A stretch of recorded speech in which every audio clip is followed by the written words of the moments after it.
बात सिर्फ हमारे फायदे की नहीं है कुणाल, आदि की जिंदगी की भी है। आखिर कब तक भागता रहेगा वो सनाया और उसकी यादों से?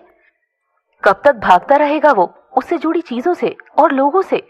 आदि के दिल में सनाया के लिए नफरत नहीं, डर बैठ गया है। वो हर उस चीज को अवॉइड करता है जो उसे सनाया की याद दिलाती है, और जब तक वो इस डर से भागता रहेगा वो अपनी जिंदगी में कभी आगे नहीं बढ़ पाएगा।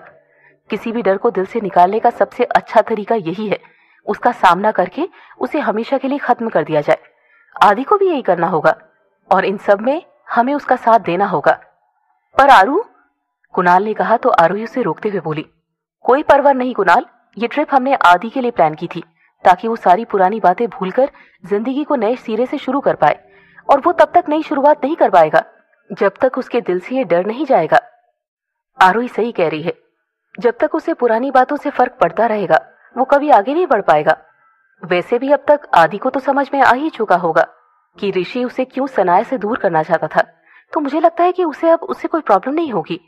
कृति ने आरोही का साथ देते हुए कहा। इस बार कुणाल अतिरेक की तरफ देखने लगा।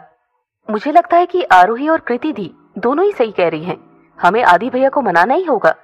अतिरेक ने भी उन दोनों का समर्थन किया। अतिरेक की सहमति पाकर कुणाल इधर उधर देखते हुए बोला, पर ये आदि कहाँ चला गया? मैं देखती हूँ। ये कहकर आरोही जाकर आदित्य को ढूंढने लगी। कुछ दूर चलने के बाद आरोही ने देखा कि आदित्य गुमसुम सा एक पेड़ के पास खड़े होकर चांद की तरफ देखे जा रहा है। आरोही भी चुपचाप जाकर उसके बगल में खड़ी हो गई। आदित्य ने बिना कोई प्रतिक्रिया दिए उसकी तरफ देखा और फिर से चांद की तरफ देखने लगा। आरोही ने धीरे से आदित्य के कंधे पर हाथ रखा तो आदित्य चौंक कर उसकी तरफ देखने लगा। मैं समझ सकती हूँ आप इस वक्त क्या महसूस कर रहे हैं। हम सब भी आपको किसी चीज के लिए फोर्स नहीं करना चाहते। अगर आपको ऋषि से हेल्प लेना ठीक नहीं लगता तो हम कोई और रास्ता ढूंढ लेंगे, पर प्लीज आप ऐसे परेशान मत होइए। इतना कहकर आरोही वहां से वापस आ गई। थोड़ी देर में आदित्य भी वहां पर आ गया और बुझे हुए स्वर में बोला, मैं जानता हूँ तुम सब लोग क्या सोच रहे हो, पर मैं अपने झगड़े के लिए तुम सबकी जान खतरे में नहीं डाल सकता, वो भी तब जब गलती मेरी है। इसलिए मैं ऋषि से मदद लेने को तैयार हूँ। आदित्य की बात सुनकर सब खुश हो गए और कृति ने ऋषि को कॉल करके पूरी बात समझा दी। ऋषि भी मदद करने के लिए तुरंत तैयार हो गया। प्रॉब्लम सॉल्व हो गई, 1 घंटे में ऋषि यहाँ पहुंच जाएगा, कृति ने खुश होकर फोन रखते हुए कहा। 1 घंटा? तब तक हम इस अंधेरे जंगल में क्या करेंगे? कुणाल ने चौंक कर कहा तो कृति भी अपने हाथ रगड़ते हुए बोली, ऊपर से इतनी ठंड भी है यहाँ पर। आइडिया, अतिरेक ने कुछ सोचते हुए कहा तो अदिति अपना सर पीटते हुए बोली, नॉट अगेन। अतिरेक ने पास ही से कुछ लकड़ियां इकट्ठी की, फिर उन्हें बीच में रखकर आग जला दी, जिससे वहां रोशनी और गर्माहट दोनों हो गई। सब आग के चारों ओर बैठ गए और अतिरेक कार से आदित्य का गिटार लेकर आ गया। जब तक ऋषि भैया नहीं आते कुछ गाना बजाना हो जाए, अतिरेक ने मुस्कुराकर कहा।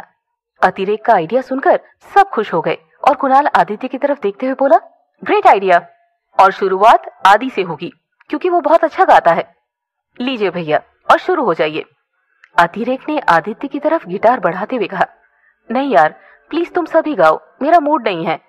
आदित्य ने उदास होकर कहा और फिर से पेड़ से सर टिकाकर आंखें बंद करके बैठ गया। सब समझ गए कि वो उदास है, इसीलिए बाकी सब भी बहुत उदास हो गए। चल बेटा अतिरेक, एक बार फिर से शुरू हो जा, तुझे ही सबका मूड ठीक करना होगा।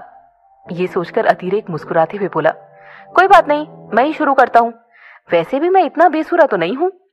अतिरेक की बात पर सब मुस्कुरा दिए और अतिरेक ने अदिति को मैसेज किया, अपना प्रॉमिस याद है ना? पर मुझे करना क्या है? अदिति ने जवाब दिया, ज्यादा कुछ नहीं, बस मेरे साथ गाना गाना है। अतिरेक ने मैसेज किया और फिर फोन रखकर गिटार बजाते हुए गाना शुरू कर दिया।